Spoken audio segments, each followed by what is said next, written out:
안녕하세요. 사도행전 성경 공부 13번째 시간을 이어가겠습니다. 이번 시간에는 16장 16절부터 40절까지 말씀을 볼 텐데요. 빌립보라는 도시에서 바울과 그의 일행이 계속해서 어떤 사역을 이루어 갔는지에 관한 말씀을 보도록 하겠습니다. 16절 이하에는 굉장히 특별한 사건이 기록되어 있는데요. 그 사건은 이렇게 시작합니다. 우리가 기도하는 곳에 가다가 점치는 귀신 들린 여종 하나를 만나니 점으로 그 주인들에게 큰 이익을 주는 자라. 바울과 그의 일행이 기도하러 가다가 점치는 귀신 들린 사람을 만났습니다. 이 점치는 귀신이라는 이 표현을 이제 원어상으로 보면 특별히 파이톤이라고 하는 귀신 들린 자라는 뜻입니다. 이 파이톤이라는 귀신이 이 신이 누구냐면 그리스 신화에 나오는 신인데요. 거대한 뱀의 형상을 하고 있거나 용의 형상을 하고 있었다라고 알려져 있는데 델포이라고 하는 그리스도의 한 지역에서 신탁을 담당하던 신탁의 권세를 가지고 있던 신이었습니다. 신탁이라고 하면 신에게 신의 뜻을 묻거나 또는 신에게 미래에 관한 일들을 물어서 사람들에게 알려주는 일을 하는 것이죠. 지금 점치는 귀신 이 표현은 바로 이 여인이 이 파이톤 신이 들려서 미래에 대한 일들을 마치고 또 신의 뜻을 잘 알려주는 사람이다라는 의미입니다. 지금 보여드리는 이 그림은 이후에 그리스 신화의 내용 가운데 제우스의 아들인 아폴론이 바로 이 파이톤이라는 신을 죽이고 그 신탁의 권세를 빼앗는 그 장면을 그림으로 그린 것인데 비록 이후에는 아폴론에게 그 권리를 빼앗기지만 여전히 이 로마 제국 시대의 사람들은 점을 잘 치는 귀신이 들린 사람은 파이톤 귀신이 들렸구나라고 생각했던 것이죠. 그런데 그런 여종의 상태가 이렇게 설명이 됩니다. 그는 점으로 그 주인들에게 큰 이익을 주는 자다는 것이죠. 여종인데 한 사람에 속해 있는 것이 아닙니다. 여러 사람이 공동으로 이 여종을 소유하고 있으면서 주인들이 되는 것이죠. 그러면서 이 여종이 점을 쳐서 얻는 수익을 뒤에서 가로채는 것입니다. 굉장히 악한 사람들인데 그런데 문제는 이 점치는 귀신 들린 여종이 바울과 그의 일행을 만난 이후에 계속해서 그들을 따라다니기 시작했다라는 겁니다. 근데 조용히 따라온 것도 아니고 소리를 지르는데 이렇게 말합니다. 이 사람들은 지극히 높은 하나님의 종으로서 구원의 길을 너희에게 전하는 자라는 거예요. 근데 이걸 여러 날 했다는 것이죠. 참 재밌는 상황인데 바울과 그의 일행들이 열심히 복음을 전하러 다니는데 귀신 들린 여인이 더군다나 너무나 그 점치는 게 용해서 사람들이 파이톤 귀신이 들렸다라고 말할 정도로 아주 점괘가 좋은 그런 귀신 들린 이 여인이 따라다니면서 이 사람들은 지극히 높은 하나님의 종입니다. 구원의 길을 당신들에게 전합니다. 라고 외쳤다는 것이죠. 바울의 복음 사역에 도움이 되지 않았을까? 우리가 오해할 수도 있지만 전혀 그렇지 않습니다. 왜냐하면 이 지극히 높은 하나님이라고 번역되어 있지만 이것은 지극히 높은 신입니다. 이 사람들은 지극히 높은 신의 종입니다. 이 말을 로마 제국의 사람들은 여호와 하나님의 종으로 받아들이지 않습니다. 당연히 제우스의 종으로 받아들입니다. 그들에게 있어서 지극히 높은 신은 제우스이기 때문입니다. 더군다나 지금 이것을 소리 지르는 사람은 누굽니까? 파이톤 신에 들렸다라고 말하는 여인이 이렇게 소리를 지르니 저들은 제우스의 종이구나. 뒤에 있는 저 여인은 파이톤의 종이구나. 이렇게 되는 것이죠. 더구나 그리스 로마 제국의 신화에서도 구원의 길에 대한 이야기들이 있고요. 로마 제국의 사람들도 여러 종교를 가지고 있으며 늘 구원에 관심이 있었던 사람들이기 때문에 이 구원의 길을 너희에게 전한다라는 것은 참된 복음을 방해하는 그 복음을 오해하는 소지가 되는 표현인 것이죠. 여러 날 동안 쫓아다니면서 사람들이 오해하기에 딱 좋은 상황에서 이런 말들을 하니 아마 바울과 그의 일행들이 굉장히 힘들었을 것 같습니다.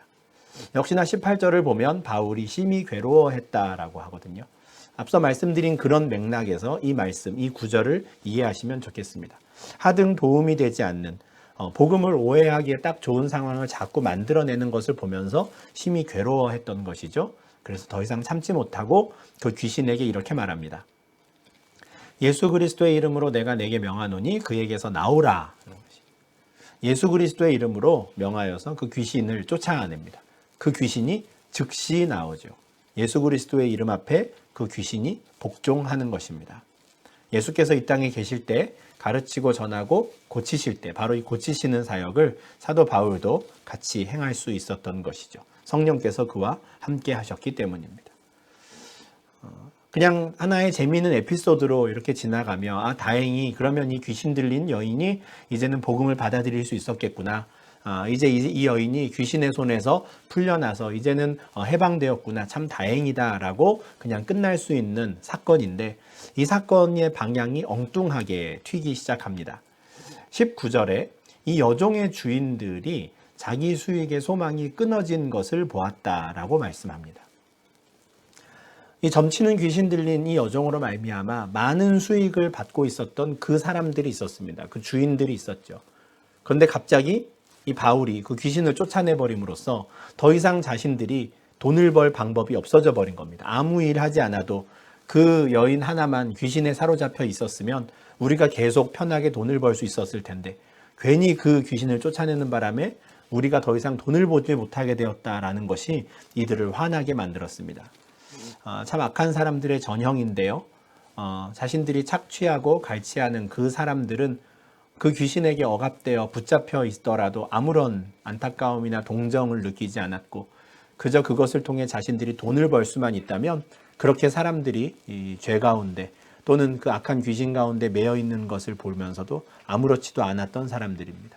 도리어 그들이 귀신으로부터 풀림을 받고 참된 구원의 길을 알게 된 것을 보고 오히려 화를 내는 사람들인 것이죠. 그래서 이 주인들이 바울과 실라를 붙잡고 장터로 끌고 갑니다. 여기서 말하는 장터는 아고라를 말합니다. 사람들이 말하는 큰 광장을 말하죠. 마을 사람들이 물건도 팔고 또 토론도 벌이고 하는 지역인데 지금 보여드리는 사진이 바로 이 빌립보라는 도시에 남아있는 유적 중에 이제 아고라로 추정되는 지역입니다. 이곳 어딘가에 이제 바울과 실라 두 사람을 세우고 사람들의 주목을 끕니다. 그리고 이 사람들을 관리들에게 데려가죠. 이때의 관리들, 그 상관들은 이 로마의 식민지, 로마의 속주에 나와 있는 총독들을 의미하는데 그들에게 가서 재판을 받게 하는 겁니다. 아마 광장을 지나갔기 때문에 많은 사람들이 함께 가서 이 재판을 지켜보지 않았을까 싶습니다. 그런데 이어지는 20절을 보면 이 여종의 주인들이 바울과 실라를 고발하는 내용 중에는 이 사람들이 우리에게 경제적인 손해를 입혔습니다 라든지 내 여종의 귀신을 쫓아냈습니다 라는 내용은 전혀 나오지 않습니다. 20절과 20절에서 이들은 이 사람들이 유대인인데 우리 성을 심히 요란하게 하여 로마 사람인 우리가 받지도 못하고 행하지도 못할 풍속을 전한다 라고 고발합니다. 정작 이들은 자신들의 그 수익의 소망이 끊어진 것 때문에 경제적으로 손해를 입은 것에 대해서 분노하였는데 재판장 앞에 가서는 그 더러운 욕망을 싹 감추는 것이죠. 그리고 마치 저들이 우리에게 안 좋은 것을 가르치는 사람인 것처럼 그렇게 이야기를 합니다. 표현도 참 절묘하죠. 이 사람들은 유대인이고요. 우리는 로마 사람입니다. 빌립보라는 이 도시는 마게도냐의 첫 성이었고 로마의 식민지로서 빌립보에 사는 사람들은 모두 로마 시민권자들이었습니다. 굉장한 프라이드와 자부심이 있는 사람들이었죠. 그 자부심이 여기서 나오는 겁니다. 새로운 민족, 또 다른 민족, 로마 시민이 아닌 자들에 대한 노골적인 차별과 배척이 나오는 것이죠. 우리는 로마 사람이고 저 사람들은 유대인인데 우리가 받지도 못하고 행하지도 못할 풍속을 전합니다. 우리 성을 이렇게 요란하게 하는데 가만히 놔둬서 되겠습니까? 라고 합니다. 이 말을 듣고 함께 옆에 있던 무리들이 또 다 들고 일어납니다. 무리가 일제히 일어나 고발하죠. 우리는 로마 사람인데 어찌 저 유대인들에게 우리가 휘둘릴 수 있겠습니까? 엄벌을 내리십시오 라고 하는 것이죠. 그 말을 듣고 로마의 총독들인 이 상관들도 즉각 반응합니다. 당장 저들의 옷을 찢어 벗기고 매로 치라 하는 것이죠. 이 명령에 따라서 바울과 실라는 많은 매질을 당하고요. 이후에 감옥에 가두어지게 됩니다. 뿐만 아니라 이 상관들은 간수에게 반드시 이들을 든든히 지켜라 라고 이야기하죠. 아주 엄명을 내린 겁니다. 이 간수는 이러한 명령을 받아서 바울과 실라를 데리고 깊은 감옥에 가두고요. 그 발에 착고를 채웠습니다. 착고라고 하는 말이 참 생소하실 텐데요. 이렇게 생긴 물건입니다. 요 나무 홈 사이에 두 발을 넣고요. 이렇게 딱 채워서 꼼짝 못하게 하는 것이죠. 발에 차는 수갑이라고 생각하시면 되겠습니다. 갑자기 상황이 이렇게 급반전되어서 진행되고 말았습니다. 몇 날 며칠 복음을 전하다가 자신들을 따라다니던 귀신 들린 여종을 예수 그리스도의 이름으로 구원해 주었는데 그 결과 자신들은 매질을 당하고요. 옷을 찢김 당하고 그 모욕과 수치를 당한 이후에 발에 착고가 채워져 깊은 감옥에 들어가게 된 것이죠. 순식간에 벌어진, 하루 만에 벌어진 사건인데 근데 25절을 보니까 한밤중에 바울과 실라가 기도했다라는 말씀이 나옵니다. 그리고 그들은 하나님을 찬송하였는데 함께 갇혀있는 다른 죄수들이 들을 정도로 큰 소리로 그들은 기도하고 찬송했다는 겁니다. 이 한밤중에라는 표현을 어떤 분은 아마 심한 매질을 당해서 기절한 이후에 깨어보니 한밤중이었을 것이다 이렇게 말씀하는 분도 있습니다. 충분히 가능한 설명이라고 생각합니다. 옷이 찢기고 심한 매질을 당하고 그래서 깊은 감옥 아래 던져졌는데 정신을 차려보니 어느새 깜깜한 한밤중이 된 것이죠. 그런데 이 두 사람은 기도하고 찬송합니다. 은밀하게 한 것도 아니고 죄수들이 들을 정도로 기도하고 찬송하죠. 어떻게 이럴 수 있을까? 우리 같은 인간적으로 생각했을 때 과연 어떻게 이럴 수 있을까 싶습니다. 불가능한 일이죠. 근데 저는 이 말씀을 또 이 상황을 이해하려면 앞서 우리가 16장 10절에서 보았던 말씀을 같이 기억해야 한다라고 생각합니다. 16장 10절에서 드로아에 있던 바울과 이 일행들은 마게도니아 사람 하나가 바울의 환상 가운데 나타나서 이리로 건너와 우리를 도우라라고 하는 환상을 보죠. 그리고 그 이후에 하나님이 저 사람들에게 복음을 전하라고 우리를 여기까지 부르셨구나라는 것을 인정했다라는 말씀을 보았습니다. 지난 시간들을 돌아보니 그 모든 일들이 결국 저들에게 가서 복음을 전하라고 우리를 여기까지 인도하신 거구나라고 결론을 내릴 수밖에 없었다는 것이죠. 제가 이 25절 말씀을 10절 말씀과 연결시켜서 생각하면 좋겠다라고 말씀드리는 이유는 문득 이런 질문이 떠올랐기 때문입니다. 왜 하나님께서는 바울과 실라가 안디옥에 있을 때 그때 앞으로 그들이 어디에 가서 복음을 전해야 하는지 왜 그때 환상을 보여주지 않으시고 굳이 드로아까지 와서 환상을 보여주셨을까 하는 질문입니다. 다시 말씀드리면 이게 지도면요. 여기가 안디옥입니다. 비시디아 안디옥이죠.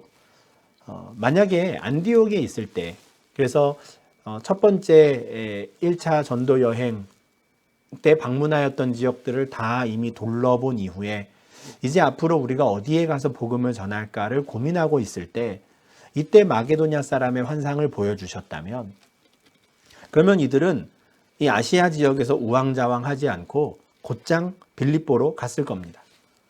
하나님의 뜻은 저곳에 있구나라는 것을 알고 달려갔겠죠. 그런데 하나님께서 어떻게 하셨냐면 안디옥에 있던 이들이 아시아로 가고 싶었는데 그 길을 막으시고 우여곡절 끝에 무시아까지 가게 하십니다. 성경에서는 성령이 그 길을 막으셨다라고 했죠. 무시아에서도 비두니아로 가고 싶었는데 끝내 그 길을 막으시고 드로아까지 가게 하십니다. 예수의 영이 허락지 않으셨죠. 그리고 드로아까지 가서야 비로소 환상을 보여주시고 왜 여기까지 이렇게 인도하셨는지 인정하게 하십니다. 그렇게 인정한 이후에 드로아에서 배를 타고 이들은 빌립보로 건너가지요.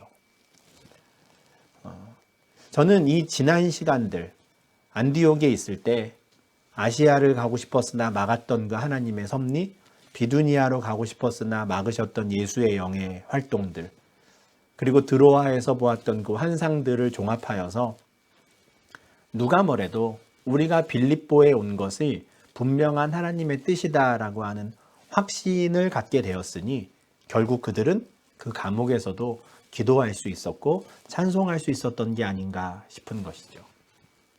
만약에 안디옥에 있을 때 처음부터 너희는 빌립보로 가라 라고 해서 이들이 왔는데 그 결과 감옥에 갇히게 되었다면 이들이 과연 기도할 수 있었을까 싶습니다. 하나님, 저는 사실 아시아에서 복음을 전하고 싶었고 비두니아에서 복음을 전하고 싶었는데 안디옥에 있을 때 하나님이 빌립보로 가라 그래서 뭔가 특별한 계획이 있겠구나 생각해서 빌립보까지 왔었습니다. 근데 이게 뭡니까? 차라리 아시아에서 복음을 전할 걸 그랬습니다. 차라리 비두니아로 갈 걸 그랬습니다. 라고 이야기하지 않았을까? 하나님을 원망하지 않았을까 싶어요. 그런데 아시아로 가고 싶었던 그 길을 막으시고 비두니아로 가고 싶었던 길을 막으셔서 완전히 하나님의 뜻에 복종하게 하신 이후에 빌립보로 오게 하신 것이죠. 그러니 그들은 심지어 감옥에 갇힌 상황에서도 이것이 분명한 하나님의 뜻 가운데 있다라는 걸 확신하게 된 것이죠. 우리가 괜히 빌립보에 왔나라고 생각하지 않고 오히려 더 큰 하나님의 뜻을 구하게 되고 기도하게 된 것이죠. 특별히 빌립보서 4장 6절과 7절에서 이후에 바울은 로마의 감옥에 갇힌 채로 빌립보에 있는 성도들에게 이렇게 권면을 합니다. 아무것도 염려하지 말고 다만 모든 일에 기도와 간구로 너희 구할 것을 감사함으로 하나님께 아뢰라. 그리하면 모든 지각에 뛰어난 하나님의 평강이 그리스도 예수 안에서 너희 마음과 생각을 지키시리라. 바울의 권면인데요. 빌립보 감옥에서 바울 자신이 경험하였던 것을 이렇게 권면하는 것이 아닌가 싶습니다. 그 감옥에 갇혀 있을 때 아무것도 할 수 없고 오직 기도밖에 할 수 없었을 그때 모든 지각에 뛰어난 하나님께서 바울과 실라 자신들의 마음을 평안케 하시고 자신들이 기꺼이 하나님을 찬양할 수 있도록 인도하셨던 그 하나님을 기억하며 빌립보 성도들에게 이렇게 권면하는 것 아닌가 싶은 것이죠. 완전히 하나님의 뜻에 복종한 사역자들의 모습이 바로 이와 같습니다. 비록 감옥에 갇혀 있었다 할지라도 하나님, 저 여기 괜히 왔습니다. 다른 곳이 더 좋을 뻔했습니다. 라고 하지 않고요. 기꺼이 감옥에서도 하나님께 기도하고 하나님이 주시는 평안 가운데 하나님을 찬양하게 되는 것이죠. 그 순간 그 기도와 찬양을 받으신 하나님께서 일하셨습니다. 26절 말씀인데요. 이에 갑자기 큰 지진이 나서 옥터가 움직이고 문이 곧 다 열리며 모든 사람의 매인 것이 다 벗어지는 것이죠. 갑자기라는 것은 아무도 기대하지 않은 겁니다.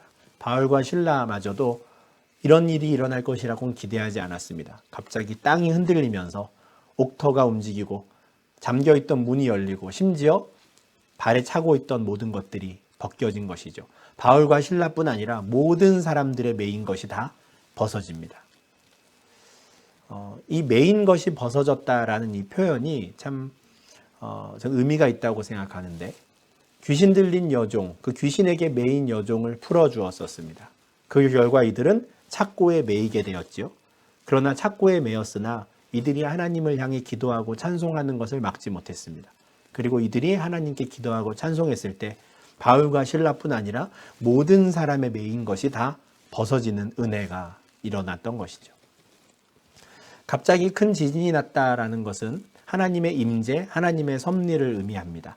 앞서 4장 31절에서 예루살렘 교회에 있던 성도들이 하나님께 빌기를, 기도하기를 다했을 때 그들이 모인 곳이 진동했다라는 표현이 있는데, 이것은 바로 하나님께서 그 기도를 들으신 것을 나타내고요. 그들에게 성령의 충만함이 임했다라는 것을 의미하는데, 바로 빌립보의 감옥이 바로 그렇게 되었던 것이죠. 갑자기 큰 지진이 일어나 땅이 흔들리니 잠을 자던 간수도 벌떡 일어나게 됩니다.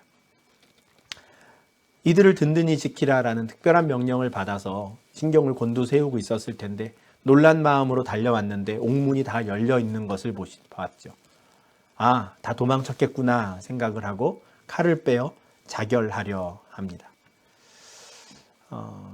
이미 이 사람은 든든히 지키라라는 명령을 받았었는데 이 일을 실패한 겁니다. 그러니 그냥 자결하려 합니다. 좀 무책임해 보이는 것 같기도 한데, 사실 간수가 만약에 이 역할을 다하지 못했다면 죄수들이 받아야 하는 벌을 대신 받게 되는 겁니다. 우리는 이와 비슷한 상황을 또 12장 19절에서 이미 본 적이 있는데요. 베드로를 잡아 죽이려고 감옥에 붙잡아 놨던 헤롯인데 하나님께서 베드로를 천사를 보내서 풀어주신 장면이 있었습니다.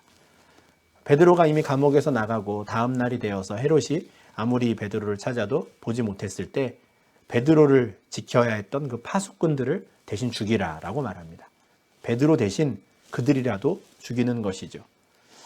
똑같은 일이 아마 벌어질 뻔했던 겁니다. 빌립보의 감옥에서도 바울과 실라를 비롯한 다른 죄수들이 다 흩어지고 났으니 결국 그 죄를 자신이 묻게 될 것이고, 그럴 바에는 그냥 내가 스스로 목숨을 끊는 게 낫겠다라고 했던 것이죠. 그런데 갑자기 뜻밖의 소리가 들립니다. 바울의 소리였는데요. 내 몸을 상하지 말라. 우리가 다 여기 있노라 라는 겁니다.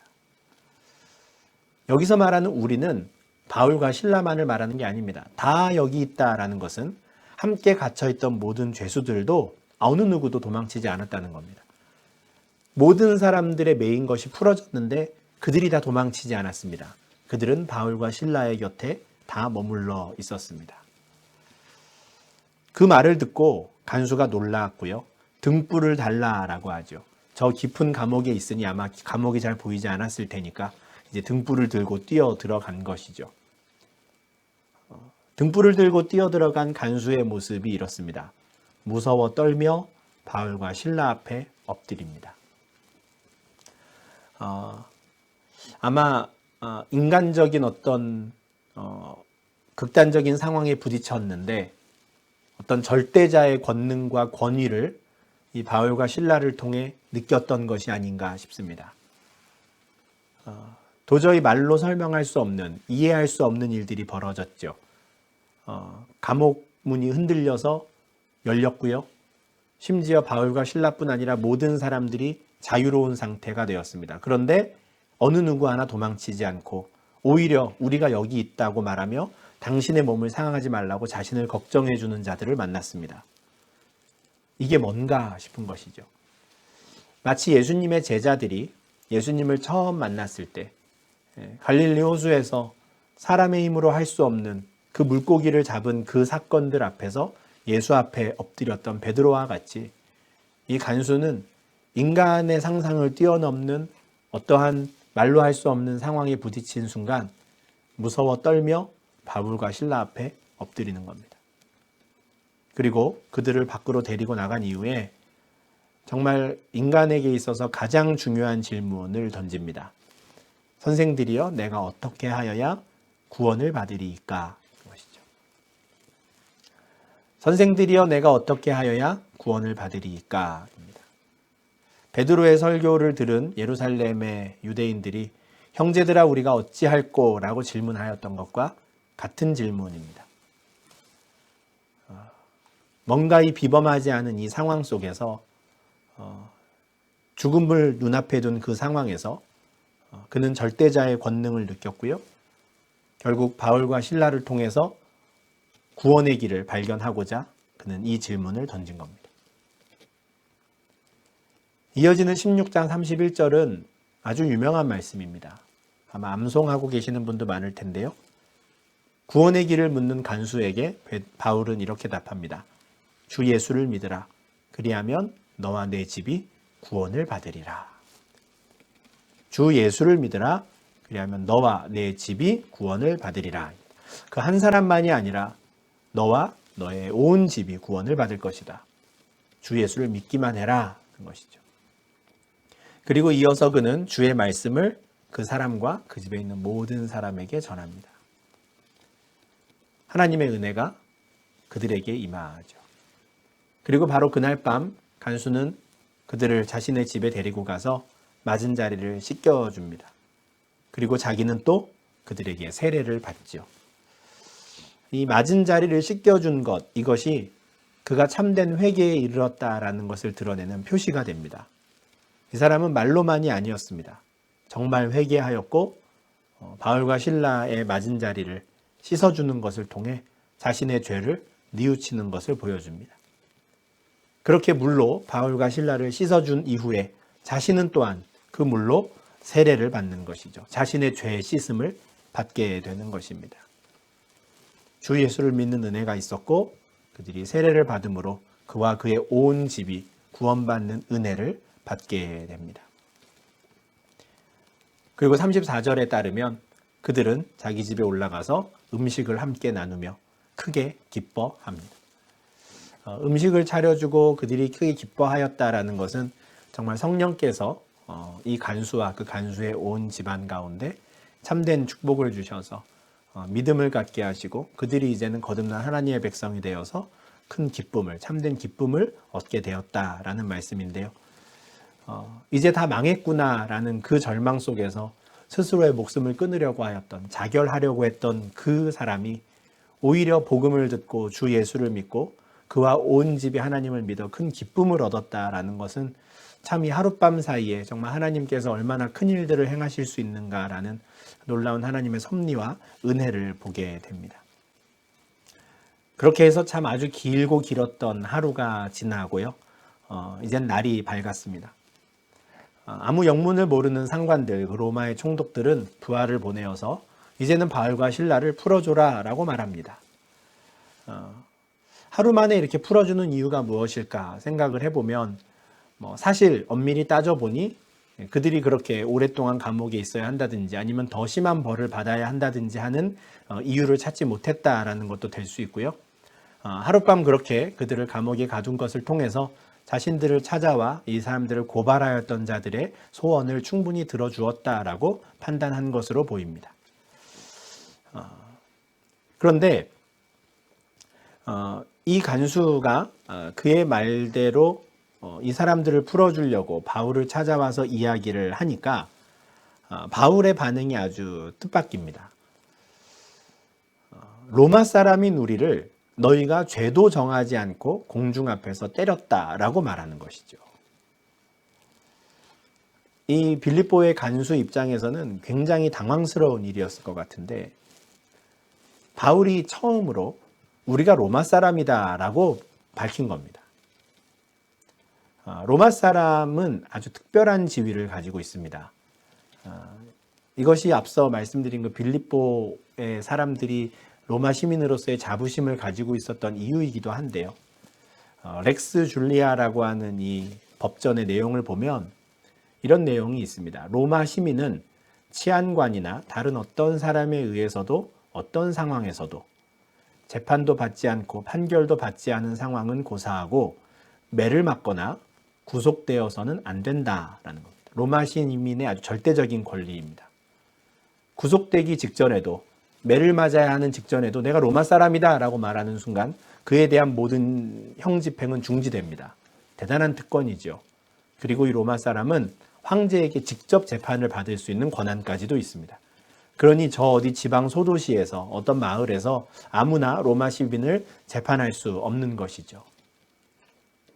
그런데 바울이 우리는 로마 사람이다, 로마 시민권이다, 건자다라는 것을 이제서야 지금 이야기하고 있는 것입니다. 앞서 20절과 21절에서 점치는 귀신 들린 여종의 주인들이 자신들을 고발할 때 저 사람들은 유대인이고 우리는 로마 사람인데 저 사람들이 우리가 받지도 못하고 행하지도 못할 잘못된 풍속을 전한다라고 말했을 때는 가만히 있었는데 왜 이제 와서 갑자기 로마 사람인 우리를 나타내는가? 이어지는 말씀에 힌트가 있습니다. 로마 사람인 우리를 죄도 정하지 않고 공중 앞에서 때리고 옥에 가두었다가 이제서야 그냥 쓱 나가라고 하느냐? 아니라 그들이 친히 와서 우리를 데리고 나가야 하리라 이렇게 말하죠. 그냥 하룻밤 벌 주었으니 나가라 한다고 해서 우리가 나갈 수 없다. 우리는 로마 사람인데 모든 사람들이 보는 앞에서 우리가 옷 벗김을 당했고 매질을 당했는데 따져 물어야겠다. 아니라면 너희가 직접 와서 우리를 데리고 나가라. 총독에게, 로마 총독에게, 그 상관들에게 한 이야기이지요. 즉시 간수는 부하들에게 보고하였을 것이고요. 이 부하들은 다시 이 말을 상관들에게 보고합니다. 그리고 그들이 로마 사람이라 하는 말을 듣고 이들은 두려움을 느낍니다. 크게 잘못되었구나라는 것을 알게 되었죠. 만약에 바울과 실라가 끝까지 이것을 문제 삼는다면 자신들은 아주 큰 책임을 물어야 할 것입니다. 로마 시민은 함부로 매질을 당할 수도 없고 심지어 구속되실 수도 없는데 자신들은 그 이유도 묻지 않고 그들을 매질하였고 감옥에 가두었었기 때문입니다. 그래서 어쩔 수 없이 이 두 사람이 직접 와서 권하여 이 두 사람을 감옥에서 나오게 하고요. 제발 빌립보를 떠나달라라고 말합니다. 더 이상 문제가 일어나는 것을 원치 않았던 것이죠. 사도행전 22장 27절과 28절 말씀을 보면 이후의 상황인데요. 천부장과 대화하는 중에 바울은 나는 나면서부터 시민권을 갖고 있었던 사람이다 라고 말하는 장면이 나옵니다. 바울은 부모의 대로부터 계속해서 로마 시민권을 가지고 있었던 뼈대에 있는 집안이었습니다. 그런데 바울이 이것을 밝히질 않습니다. 결정적인 순간에만 한 번씩 이것을 말하면서 이 권리를 사용하는데요. 첫 번째가 바로 오늘 보았던 본문이죠. 그러면 왜 굳이 빌립보에서 감옥에서 이미 다 매질도 당했고 다 끝난 상황에서 굳이 이 이야기를 했을까? 아마도 계속해서 빌립보에 남아서 신앙생활을 해야 했던 그 형제들 때문이 아니었을까 싶습니다. 만약에 그냥 자신들이 매질을 당하고 감옥에 갇혀 있었다가 그냥 쓱 나온다면 앞으로도 계속해서 빌립보의 성도들은 손가락질을 당해야 했을 겁니다. 로마 사람들은 받지도 따르지도 못할 거짓 풍속을 따르는 자들이 돼버리는 것이죠. 그런데 만약에 바울과 실라를 로마의 총독들이 직접 와서 이끌어낸다면 그것은 로마의 총독들이 잘못한 것이다 라는 것을 온 빌립보 사람들에게 보여줄 수 있는 장면이 되는 겁니다. 그렇게 된다면 남아있는 빌립보의 성도들은 부끄러워하지 않고 오히려 당당히 바울이 자신들에게 전했던 그 복음을 믿고 그 신앙생활을 이어갈 수 있었던 것이죠.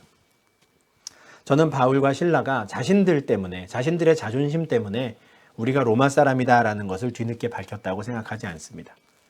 자신들은 이제 떠날 것인데 남아있는 형제들이 부끄러워하지 않고 당당히 신앙생활할 수 있도록 오히려 돕기 위해서 자신들이 로마 사람이다라는 것을 밝히고 총독들이 직접 와서 자신들을 이끌어내도록 공식적인 사과를 하도록 그렇게 한 것이라고 생각합니다. 실제로 40절을 보면 감옥에서 나온 이들은 루디아의 집으로 들어갑니다. 빌립보에서 최초로 복음을 받아들이고 세례를 받은 여인인데 이제 그 집을 거점으로 삼아서 사역을 했던 것이죠. 아마도 이후에도 빌립보 교회 성도들은 아마 이 집에서 모여서 말씀을 읽고 묵상하고 예배하고 하지 않았을까 싶습니다.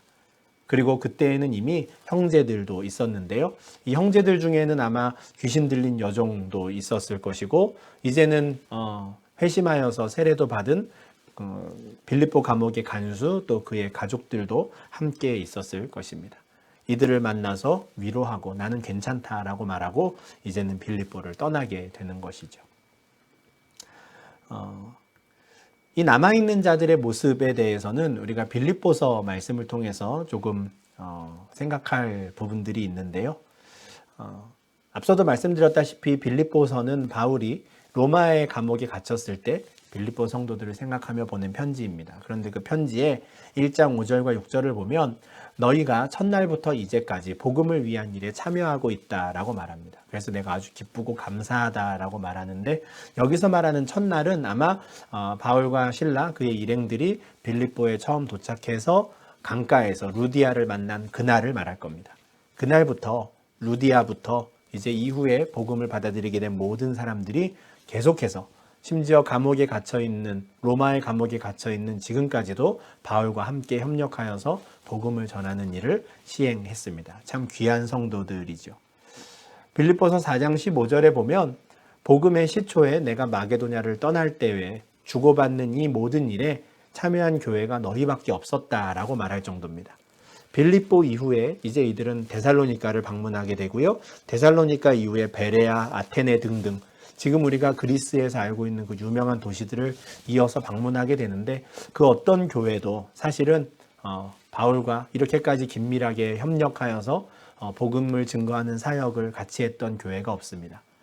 마게도냐의 첫 성에서 맺은 첫 열매가 끝까지 바울에게 큰 힘이 되는 귀한 동역자들이 되었던 것이죠. 4장 16절과 17절은 이제 이 빌립보를 떠나서 다음 도시인 데살로니가로 갔을 때에도 이들이 계속해서 두 번이나 바울에게 필요한 것들을 보내주고 그들을 도왔다라는 이야기가 나옵니다. 참 귀한 자들인데 빌립보 성도들의 명단, 우리가 알 수 있는 명단은 이렇습니다. 자색 옷감 장사였던 루디아, 또 점치는 귀신 들린 여종, 또 빌립보 감옥의 간수와 그의 가족들, 이 밖에도 많은 형제들이 있었겠지만 사실은 이 세 사람들만 보아도 참 각양각색입니다. 성별도 다르고요. 또 경제적인 또 사회적인 지위도 너무나 다릅니다. 그런데 이 사람들이 빌립보 교회 성도로 함께 모여서 한 하나님을 예배하고 찬양하게 되었고, 이들이 한 마음이 되어서 바울의 사역에 동참하고 그들을 섬기게 된 것이죠. 안디옥에 있었던 바울과 그의 일행들을 아시아로 또 비두니아로 가지 못하게 하시고 드로아까지 인도하셔서 결국은 마게도냐 또 빌립보로 인도하신 하나님이셨는데, 빌립보에서 이들을 만나게 하심으로 이후에 바울의 사역에 큰 힘이 되는 동역자들을 세워주신 것입니다.